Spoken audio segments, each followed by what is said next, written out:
На этот раз марафонская культурная эстафета оказалась в руках заслуженного артиста Башкортостана, ведущего солиста ансамбля народного танца «Сибай», художественного руководителя ансамбля Сибайского института БГУ ЕТ-РУ Азата Набиуллина. К тому же он лауреат республиканских, всероссийских, международных конкурсов. В танцевальной копилке Азата Набиуллина, как, впрочем, и всего ансамбля «Сибай», более сотни коллективных, в том числе и сольных танцев. Известный и опытный артист в рамках благотворительного марафона принял эстафету «Творческий вызов».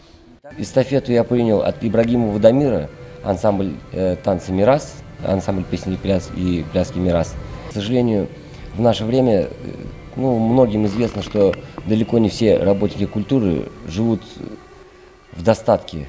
И поэтому эта акция, она, я считаю, поддержит многих наших ветеранов, наших коллег. Азат Набиуллин, в свою очередь, передал эстафету еще 3 представителям творческой интеллигенции республики, которые также должны будут исполнить один художественный номер, перечислить любую сумму в фонд «Люди искусства» и передать эстафету дальше. Творческий марафон проводится с целью поддержки ветеранов, заслуженных работников культуры и искусства республики, сближения разных поколений и воспоминания забытых имен. Елена Афанасьева, Луиза Мустафина, Радмир Сингулов, Гульгина Раскидзина, телекомпания СТВ.